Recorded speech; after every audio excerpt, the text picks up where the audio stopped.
Hello guys, आप देख रहे हैं संजय सीआरडीएम। और आज की इस वीडियो का हमारा जो पहला क्वेश्चन है वह the process of converting D form to L और vice versa is known as, यानी कि डी रूप से एल के रूपांतरण अथवा इसकी विपरीत प्रक्रिया कहलाती है। वाल्डन परिवर्तन, वियोजन, रेशमीकरण या इनमें से कोई नहीं। तो चलिए बताइए कौन सा ऑप्शन हमारा इसमें करेक्ट होगा। बिल्कुल सही दोस्तों, इसका जो ऑप्शन हमारा है वो ए यानी कि पहला ही करेक्ट होगा, वाल्डन परिवर्तन। क्लियर है, यानी कि डी रूप से एल में रूपांतरण अथवा इसकी विपरीत प्रक्रिया जो है वो वाल्डन परिवर्तन कहलाती है। अब हम देखते हैं अपना प्रश्न number 2, the process of separation of racemic modification into D and L enantiomers is called, यानी कि रेसिमिक रूपांतरण का तथा प्रतिबिंब रूप में पृथक्करण की प्रक्रिया कहलाती है। तो क्या कहलाती है? पहला ऑप्शन है हमारा वियोजन, दूसरा ऑप्शन है निर्जलीकरण, तीसरा ऑप्शन है उद्विकास और चौथा ऑप्शन है जलीयकरण। तो जल्दी से बताइए कौन सा ऑप्शन हमारा करेक्ट होगा। रिजोल्यूशन, ठीक है, डिहाइड्रेशन या रिवोल्यूशन या फिर हाइड्रेशन। तो इसमें जो ऑप्शन हमारा करेक्ट होगा, बिल्कुल ठीक है दोस्तों, इसका ऑप्शन ए जो है वो हमारा करेक्ट है बिल्कुल, यानी कि वियोजन, जिसे हम कहते हैं अंग्रेजी में रिजोल्यूशन। क्लियर है। अब देखते हैं अपना प्रश्न नंबर तीसरा है, ये थर्ड प्रश्न है। थर्ड प्रश्न में क्या कह रहा है कि which of the following compounds will exhibit cis trans geometrical isomerism, ये कह रहा है निम्न यौगिक में किसमें समपक्ष विपक्ष है। तो जल्दी से बताइए कौन सा ऑप्शन हमारा करेक्ट है। ऑप्शन नंबर ए है ट्यूब्यूटीन, ऑप्शन नंबर बी है ट्यूब्यूटाइन, ऑप्शन नंबर सी है 2-ब्यूटेनॉल, ऑप्शन नंबर डी है 1-ब्यूटीन। तो जल्दी से बताइए कौन सा ऑप्शन इसमें हमारा करेक्ट होगा। बिल्कुल सही दोस्तों, इसका भी ऑप्शन नंबर ए जो है वो करेक्ट है, यानी कि 2-ब्यूटीन।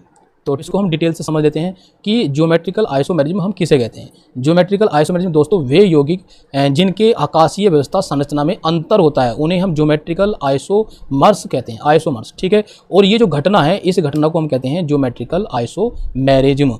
क्लियर है। इसका एग्जाम्पल हम ले सकते हैं कि ऐसी एल्कीनें जिनका द्विबंधित कार्बन के दोनों ओर असमान परमाणु समूह जुड़ा हो और वे ज्यामितीय समझौता प्रदर्शित करते हैं। क्या करते हैं? ज्यामितीय व्यवस्था प्रदर्शित करते हैं। तो ऐसी कंडीशन जो है वो हमारी उसमें क्या बनेगा? 2-ब्यूटीन, ठीक है। तो जैसे एक यहाँ पर एग्जाम्पल लेते हैं। एग्जाम्पल जैसे मान लीजिए कार्बन है और इसको हमने डबल बॉन्ड के साथ जोड़ दिया, इधर हमने H और इधर जुड़ गया हमारा CH3। क्लियर है। ऐसे ही इस प्रकार से यहाँ पर H और ये क्या हो गया CH3। अब देखो H यानी कि सेम बॉन्ड अगर क्या हो एक दूसरे के विपरीत हो, देखो यहाँ पर हम देखें ये आमने सामने नहीं है, आमने सामने नहीं है, तो ऐसी जो समावेता है उसको हम कहेंगे सिस। क्या होगा? सिस। तो ये होगा 2-ब्यूटेन। ये जो फॉर्मूला किसका है? 2-ब्यूटीन, 2-ब्यूटीन। क्लियर है। इसी प्रकार से हम यहाँ पर देखें कि C डबल बॉन्ड C, देखो समझ लेना इसको, ठीक है। इधर और ऐसे हमने यहाँ पर H जोड़ दिया, क्लियर है। और इसके सामने हम यहाँ पर H जोड़ दें, इधर क्या है CH3 और इधर भी CH3। ये जो है सेम, जो देखो CH3 आमने सामने है, यहाँ पर HH आमने सामने है। क्लियर है। तो ये इसे हम कहेंगे ट्रांस, कौन सी समावेता होगी? ट्रांस समावेता। तो ये भी 2-ब्यूटीन ही है, 2-ब्यूटीन का ही फॉर्मूला है। तो हम देखेंगे तो यहाँ पर जो ऑप्शन होगा हमारा 2-ब्यूटीन होगा। क्लियर है, ये ऑप्शन हमारा करेक्ट। अब देखते हैं अपना प्रश्न नंबर जो है ये हमारा कौन सा था? प्रश्न नंबर 3 था। अब प्रश्न नंबर 4 देखते हैं। 4 है an isomers of ethanol is, यानी कि एथिनॉल का समावेवी है। कौन सा है इसमें? ऑप्शन नंबर ए है मेथिनॉल, ऑप्शन नंबर बी है dimethyl ether, option number C है die ethyl ether, option number D है एथिलीन ग्लाइकोल। तो जल्दी से बताइए कौन सा ऑप्शन हमारा करेक्ट होगा। बिल्कुल सही दोस्तों, इसका जो ऑप्शन नंबर है वो बी करेक्ट है, यानी कि डाई मैथिल ईथर होगा। क्लियर है। अब ये क्यों होगा ये भी समझ लीजिए कि एल्कोहल का ईथर जो है वो क्रियात्मक समावेशी होता है, एथिलोल का यानी कि एल्कोहल का ईथर जो है वो क्या होता है? क्रियात्मक समावेशी होता है।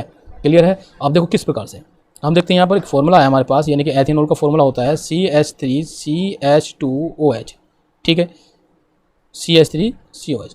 अब क्या करना हमें? क्रियात्मक समावेयता। तो क्रियात्मक समावेयता का ये साइन बनेगा, इसको हम लिख सकते हैं क्रियात्मक समावेयता, ठीक है, या समावेवी लिख देंगे। क्लियर है। अब देखो ये CH3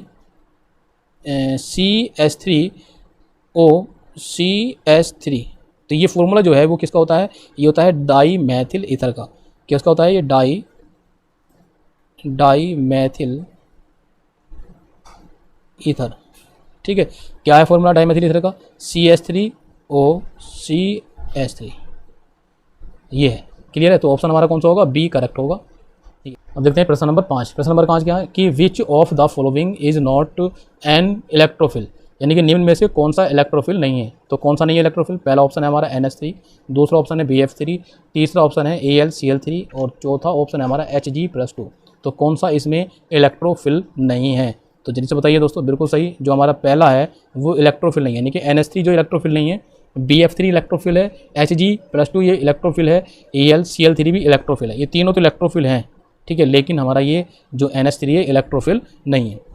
तो इलेक्ट्रो जो फिल है वो होता क्या है दोस्तों? इलेक्ट्रोफिल को हम कहते हैं इलेक्ट्रॉन स्नेही, यानी कि हिंदी में हम इसको कहते हैं, इसको याद रखना, इलेक्ट्रोफिल को electron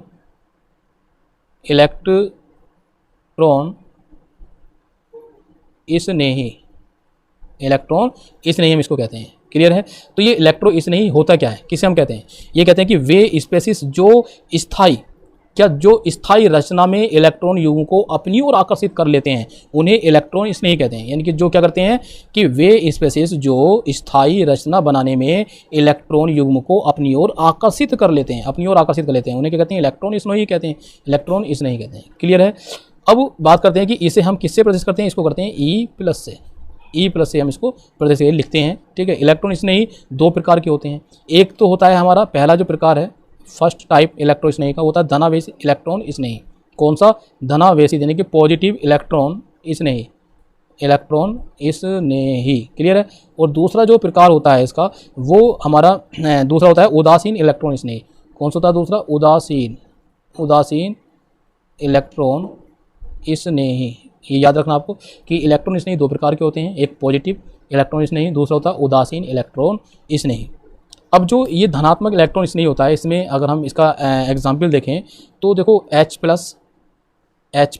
R+, CH3CO+, NO+, NO2+, याद रखना, ठीक है, और Cl+, etc। तो ये कौन से हैं? हमारे पॉजिटिव इलेक्ट्रॉन स्नेही। अब देखो यहाँ पर नोट पॉइंट एक समझते हैं कि NH4, कौन सा? NH4+ एंड H3O+ दोनों ही इलेक्ट्रोफिल की तरह लगते हैं। ठीक है, ये दोनों ही किसकी तरह लगते हैं? इलेक्ट्रोफिल की तरह लगते हैं, लेकिन ये इलेक्ट्रोफिल नहीं होते हैं क्योंकि इनमें एकांकी इलेक्ट्रॉन युग्म पाए जाते हैं। कि इसमें क्या पाए जाते हैं? एकांकी इलेक्ट्रॉन युग्म पाए जाते हैं। ये दोनों लगते तो हैं कि इलेक्ट्रोफिल हैं, लेकिन दोनों इलेक्ट्रोफिल होते नहीं हैं। ठीक है, तो ये क्या कह रहा है कि कौन सा नहीं है इलेक्ट्रोफिल? तो इलेक्ट्रोफिल जो है NH4 का प्लस, तो हम देखेंगे NH3 बनेगा, एक इलेक्ट्रॉन इसमें से निकल जाएगा, त्याग देगा, तो NH3 बच जाएगा यहाँ पर। तो NH3 हम देखते हैं यहाँ पर आवेश एक लग रहा है ना यहाँ पर। तो मैंने बताया था कि जब आवेश जो है हमारा किसको प्रदर्शित करता है, बताइए, जो हमने एक क्वेश्चन आया था हमारे एक प्रैक्टिस सेट में, तो वो करता है किसको? परमाणु क्रमांक को। ठीक है, परमाणु क्रमांक जो कमी होगी वही आवेश में कमी होगी। तो हम देखते हैं क्या हो जाएगा? NH3 यहाँ पर। ठीक है, तो ये क्या है? इलेक्ट्रोफिल नहीं है। क्लियर है? तो ये इलेक्ट्रॉन स्नेही, यानी कौन सा? धनात्मक इलेक्ट्रॉन स्नेही के आधार पर हम देख रहे हैं। और उदासीन इलेक्ट्रॉन स्नेही की अगर बात करें तो इसको भी समझ लो, कभी यहाँ से क्वेश्चन आ जाए। तो देखो ये इसका एग्जाम्पल अगर हम दें तो इसका एग्जाम्पल क्या हो सकता है? जैसे BF3, ठीक है, BF3, तो देखो BF3 सीधा सीधा आ रहा है, तो ये है। फिर एक होता है निर्जल AlCl3, ये भी इसका एग्जाम्पल है किसका? उदासीन इलेक्ट्रॉन स्नेही का। ठीक है, तो इलेक्ट्रोफिल तो है ना, क्योंकि इलेक्ट्रोफिल दो प्रकार के हैं। और तीसरा है BH3, तो देखो BH3 इसमें नहीं है, तो BH3 अगर आ जाए तो याद रखना। SnCl4, तो SnCl4 इसमें नहीं है, तो SnCl4 आ जाए तो वो भी याद रखना। ठीक है, HgCl2 होता है, और एक होता है Hg+2, तो ये भी है देखो इसमें, तो इसका मतलब ये भी है। और ये इसमें आ जाएगा हमारा Hg में, ये इस वाले में, पहले वाले में। और Al ये भी हो गया हमारा ऑप्शन। और होता है हमारा SO3 जाए तो वो भी होता है SbCl5, तो वो भी, ठीक है, याद रखना SbCl5, ये भी याद रखना है आपको। और एक कौन सा बताया था मैंने अभी कि SO3, ये भी अगर ये आ जाते हैं तो ये भी सब इलेक्ट्रोफिल हैं। ठीक है, जितने मैंने बताया ये सब इलेक्ट्रोफिल है, ये भी इलेक्ट्रोफिल, ये भी इलेक्ट्रोफिल, और ये दो इलेक्ट्रोफिल नहीं है ये। ठीक है, ये याद रखना, ये लगते हैं उसकी तरह लेकिन है नहीं। तो अब हम देखते हैं अपना प्रश्न नंबर नेक्स्ट। तो प्रश्न नंबर नेक्स्ट कौन सा हमारा? प्रश्न नंबर 6 है। ठीक है, छठा, ये क्या है? Heterolysis of carbon chlorine bond produces, यानी कि कार्बन क्लोरीन बंध का हेट्रोलिटिक विखंडन उत्पन्न करता है। तो बताइए लिटिक विखंडन जो है वो कौन उत्पन्न करेगा? ऑप्शन नंबर ए है हमारा 2 फ्री रेडिकल्स, यानी कि 2 मुक्त मूलक।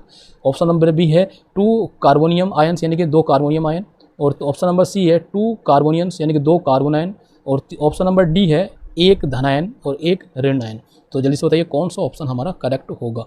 बिल्कुल सही दोस्तों। इसका जो ऑप्शन हमारा करेक्ट होगा वो ऑप्शन नंबर डी करेक्ट होगा, यानी कि एक धनायन और एक ऋणायन। अब ये किस प्रकार से होगा इसको समझ लेते हैं। देखो हम बात कर रहे हैं यहाँ पर हेट्रोलाइसिस, ठीक है। अब हेट्रोलाइसिस जो है ये क्या होता है, इसे हिंदी में कहते हैं हम विषम विदलन। क्या कहते हैं हेट्रोलाइसिस को? विषम विदलन, ठीक है, इसको कहते हैं हेट्रोलाइसिस को। ये होता क्या है कि ऐसा विदलन जिसमें साझे का इलेक्ट्रॉन युग्म किसी एक अधिक विद्युत ऋणात्मक परमाणु की ओर चले जाने का विषम विदलन कहलाता है। इसमें हमेशा एक धनायन और एक ऋणायन बनता है, और यह विषम विदलन सबसे अधिक प्रभावी ध्रुवीय बंध में होता है। किसमें होता है? सबसे ज़्यादा ध्रुवीय बंध में होता है। अब देखते हैं प्रश्न नंबर 7। प्रश्न नंबर 7 क्या है कि all bonds in benzene are equal due to. Benzene के सभी बंध समान होते हैं। तो बेंजीन के सभी बंध कौन कौन से समान होते हैं? ऑप्शन नंबर ए है चला व्यवस्था के कारण, ऑप्शन नंबर बी है आई प्रभाव के कारण, ऑप्शन नंबर सी है अनुनाद के कारण, ऑप्शन नंबर डी है समावेयता के कारण। तो जल्दी से बताइए कौन सा ऑप्शन इसमें हमारा करेक्ट होगा। बिल्कुल सही दोस्तों, इसका जो ऑप्शन है वो सी हमारा करेक्ट है, यानी कि अनुनाद के कारण। क्लियर है? देखो अनुनाद के कारण कैसे है यहाँ पर कि अनुनाद के कारण बेंजीन में सभी बंध समान होते हैं। अनुनाद के कारण जो बेंजीन होती है इसमें सभी बंध कैसे होते हैं? समान, इस प्रकार से, ठीक है।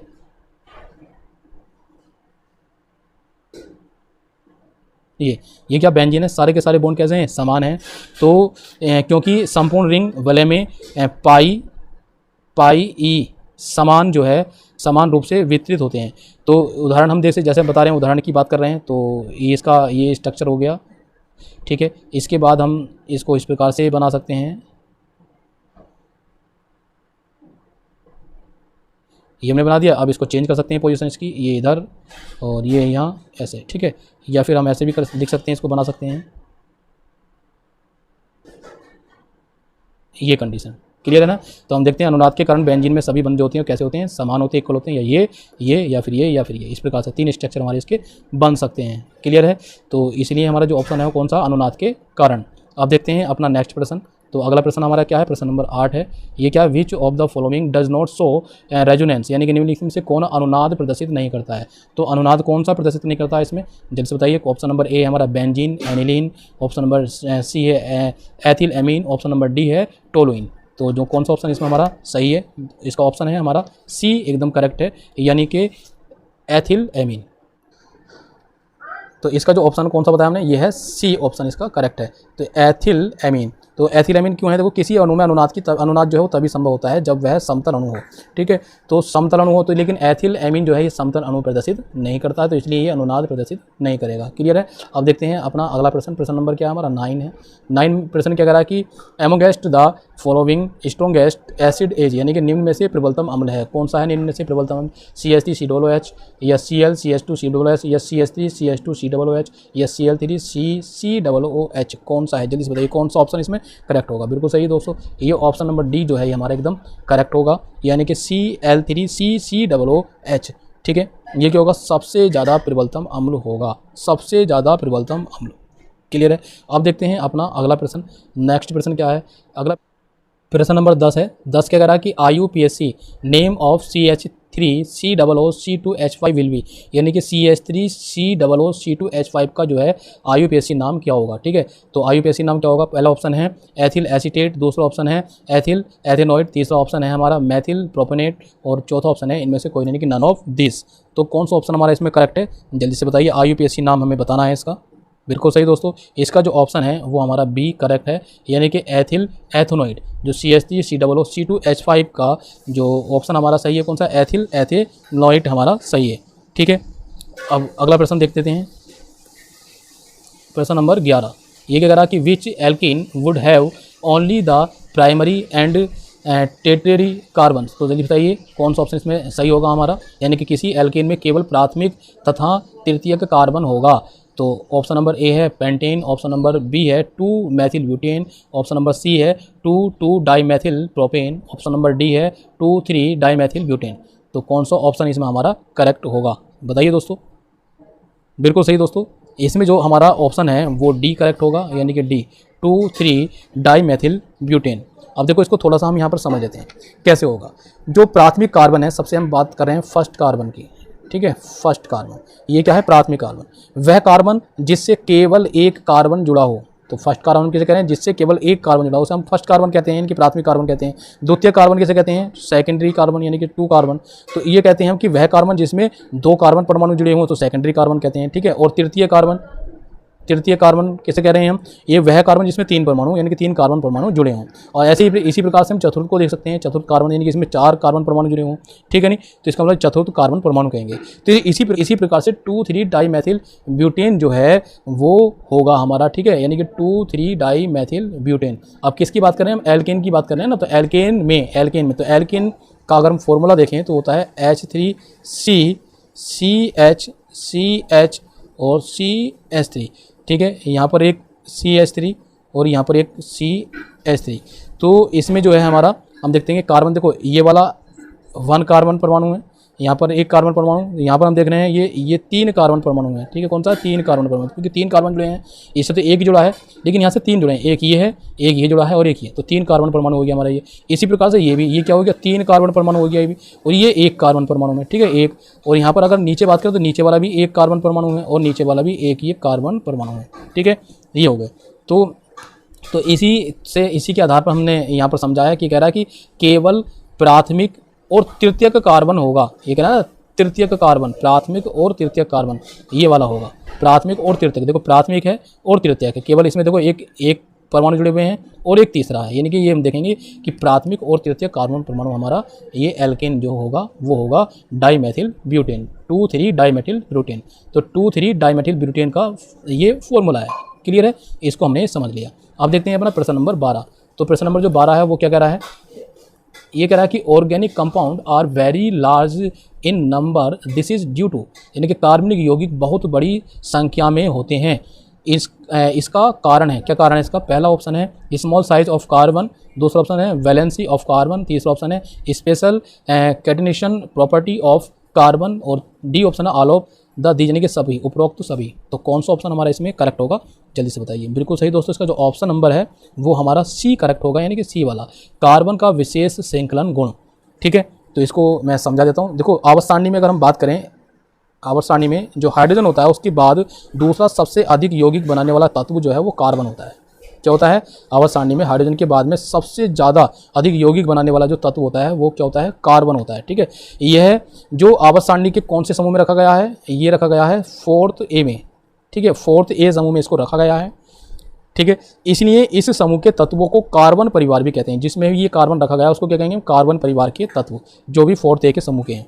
इस समूह में सबसे ज़्यादा महत्वपूर्ण गुण तो ये होता है कि सभी तत्वों में श्रृंखला बनाने की एक प्रवृत्ति होती है, जितने भी इसके अंदर तत्व होते हैं सभी जो हैं वो एक श्रृंखला बनाने की प्रवृत्ति रखते हैं।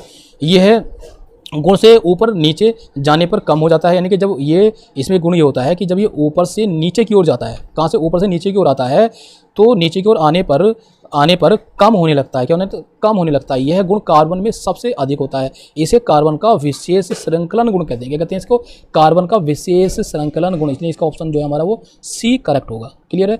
तो अब देखते हैं प्रश्न नंबर अपना नेक्स्ट, अगला प्रश्न कौन सा है हमारा, प्रश्न नंबर 13।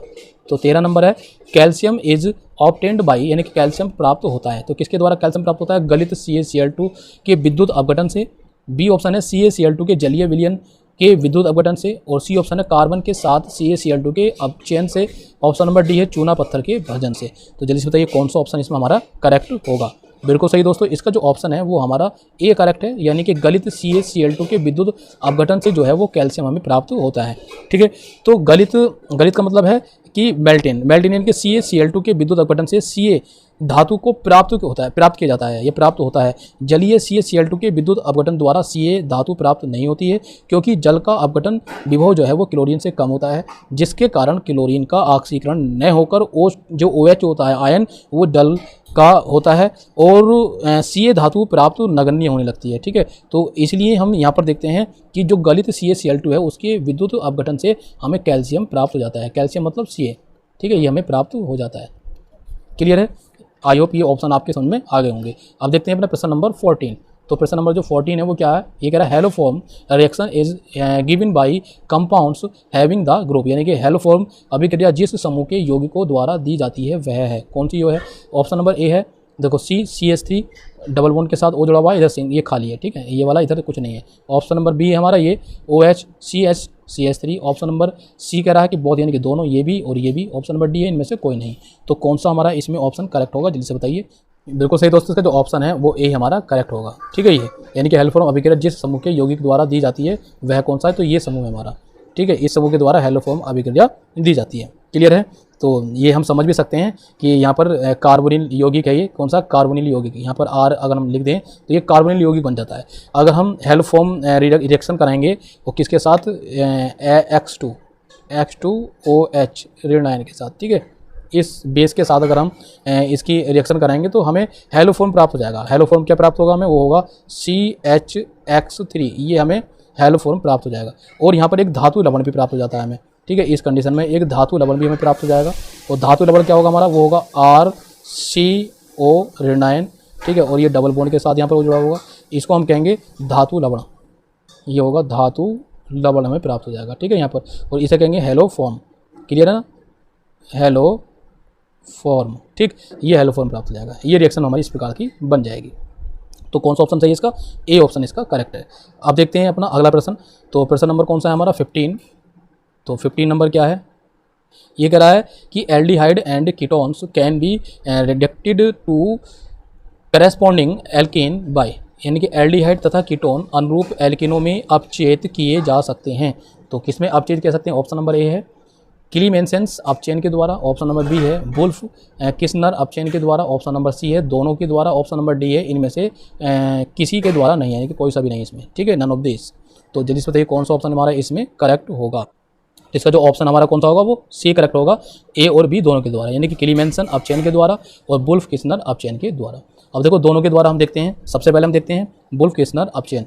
तो वुल्फ किस्नर अपचयन की जो रिएक्शन होती है वो क्या होती है दोस्तों, यहाँ पर समझ लेते हैं कि कार्बन इस प्रकार से जुड़ा होगा 2 बॉन्ड के साथ, डबल बॉन्ड यहाँ पर O, तो यहाँ पर RR जोड़ सकते हैं हम, RR, तो इसे कहेंगे कार्बोनिल यौगिक। ये क्या है, कार्बोनिल यौगिक, ठीक है। इसकी हम रिएक्शन कराएं अगर, तो दो कंडीशन, दो रूप में इसको कराते हैं, यानी कि एक तो फर्स्ट इसमें हम N2H4 के साथ और सेकेंड KOH डेल्टा के साथ, ठीक है। KOH डेल्टा, ये डेल्टा है, डेल्टा के साथ। तो यहाँ पर क्या होता है देखो इस प्रकार से, ये CH2 बनता है यहाँ पर, CH2। तो जो भी यहाँ पर जोड़ेंगे RR मान लिया जोड़ दिया, तो RR यहाँ पर जुड़ जाएगा, तो RCH2, ठीक। और यहाँ पर नाइट्रोजन गैस जो है वो निकल जाएगी, नाइट्रोजन गैस, ये क्या नाइट्रोजन गैस, इस CH2 को हम क्या कहते हैं, एल्केन। ये क्या होगा हमारा, एल्केन बन जाएगा, ठीक है। इसे ही जो ये रिएक्शन है तो इसे कहेंगे, इसे हम वुल्फ किस्नर अपचयन, ये रिएक्शन जो है हमारी क्या कहलाएगी, वुल्फ किस्नर अपचयन, ठीक है, ये वाली। क्लियर है। अब इसको देखते हैं क्लीमेंस अपचयन के द्वारा। तो क्लीमेंस अपचयन में रिएक्शन क्या होगी हमारी, ऐसी कार्बन, ये होगा हमारा कार्बन और ये, तो इसको कहेंगे कार्बोनिल यौगिक। तो कार्बोनिल यौगिक में हम रिएक्शन कराएंगे, ठीक है, इसको रिएक्शन करेंगे किसके साथ, ZnHG और HCl या HCl के साथ, ठीक है। तो इस प्रकार से यहाँ पर भी हम देखेंगे CH2, तो यहाँ पर RR जोड़ देंगे तो RRCH2 यानी कि एल्केन प्राप्त हो गया। जैसे एल्केन यहाँ पर मिल रहा है हमें, ऐसे ही एल्केन हमें यहाँ पर प्राप्त हो रहा है, ठीक है। और इसमें हमने देखा कि N2 गैस यानी कि नाइट्रोजन गैस निकल रही है, N2 गैस निकल रही है, और इसमें हमें क्या दिखेगा, इसमें मिलेगा हमें H2O यानी कि जल प्राप्त होगा, ठीक है। यहाँ पर जल प्राप्त होगा, लेकिन दोनों कंडीशन में एल्केन हमें मिल रहा है, ठीक है। तो ये जो रिएक्शन हमारी, ये रिएक्शन में जो अपचयन हो रहा है इसे कहेंगे हम क्लीमेंसन अपचयन। तो ये क्लीमेंसन अपचयन होगा। क्लियर है दोनों के लिए। तो दोनों कंडीशन देखो सेम है, तो इसलिए यहाँ पर दोनों के द्वारा जो है एल्डिहाइड तथा कीटोन अनुरूप एल्केनों में अपचयित किए जा सकते हैं। तो हमने देखा कि किसमें, एल्केनों में, तो एल्केन दोनों में मिल रहे हैं, एल्केनों में ये अपचयित हो गए हैं। क्लियर है। आई होप ये क्वेश्चन समझ में आ गया होगा आपके। अब देखते हैं अपना प्रश्न नंबर 16। तो 16 में ये कह रहा है कि treatment of ammonia with excess of ethyl chloride will yield, यानी कि अमोनिया की एथिल क्लोराइड की अधिकता के साथ क्रिया कराने पर बनेगा। ऑप्शन नंबर ए हमारा क्या है, die ethyl amine, option number B है एथेन, ऑप्शन नंबर सी है tetraethylammonium chloride, option number D है हमारा मेथिल एमीन। तो कौन सा ऑप्शन इसमें करेक्ट होगा, जल्दी से बताइए। बिल्कुल सही दोस्तों, इसका जो ऑप्शन हमारा करेक्ट होगा, जी बिल्कुल सही, इसका ऑप्शन नंबर हमारा सी करेक्ट होगा, ठीक है, सी। तो क्या होगा, टेट्रा एथिल अमोनियम क्लोराइड, ये हमारा ऑप्शन एकदम करेक्ट होगा। क्लियर है। अब आगे बढ़ते हैं, अपना अगला प्रश्न देखते हैं। तो अगला प्रश्न हमारा कौन सा है, 17 नंबर, ठीक है। ये क्या कह रहा है, nitration of benzene by nitric acid and sulphuric acid is, यानी कि बेंजीन का नाइट्रिक अम्ल तथा सल्फ्यूरिक अम्ल द्वारा नाइट्रीकरण है। तो कौन सा नाइट्रीकरण होगा इसमें, पहला ऑप्शन है इलेक्ट्रोफिलिक प्रतिस्थापन, दूसरा ऑप्शन है इलेक्ट्रोफिलिक योग, तीसरा ऑप्शन है इलेक्ट्रोओफिलिक प्रतिस्थापन और डी ऑप्शन है इसमें मुक्त मूलक प्रतिस्थापन। तो कौन सा ऑप्शन इसमें करेक्ट है, जल्दी से बताइए दोस्तों। इसका जो ऑप्शन है हमारा वो ए करेक्ट होगा, पहला वाला जो ऑप्शन है ये करेक्ट होगा, इलेक्ट्रोफिलिक प्रतिस्थापन, ठीक है। अब ये किस प्रकार से होगा, इसको थोड़ा सा ऐसे ही समझा देता हूँ ओरल कि देखो, इलेक्ट्रॉन स्नेही प्रतिस्थापन अभिक्रिया जो है वह प्रतिस्थापन अभिक्रिया जिसमें आक्रमणकारी अभिक्रमक एक इलेक्ट्रॉन स्नेही हो उसे इलेक्ट्रॉन स्नेही प्रतिस्थापन अभिक्रिया कहते हैं, ठीक। किसको कहते हैं हम, देखो बेंजीन का नाइट्रिक अम्ल द्वारा सल्फ्यूरिक अम्ल द्वारा नाइट्रीकरण हम बात कर रहे हैं, तो कौन सा नाइट्रीकरण होगा, इलेक्ट्रोफिलिक प्रतिस्थापन। तो इलेक्ट्रोफिलिक प्रतिस्थापन हम किसे कहते हैं कि वह प्रतिस्थापन अभिक्रिया जिसमें आक्रमणकारी अभिक्रमक एक इलेक्ट्रॉन स्नेही हो और उसे इलेक्ट्रॉन स्नेही प्रतिस्थापन अभिक्रिया कहते हैं। इसका एग्जाम्पल हम समझ सकते हैं कि बेंजीन का नाइट्रेशन सांद्र HNO3 और सांद्र H2SO4 की उपस्थिति में कराया जाता है, तो इससे आक्रमणकारी अभिक्रमक NO2 धनायन इलेक्ट्रॉन स्नेही हो जाता है, ठीक है।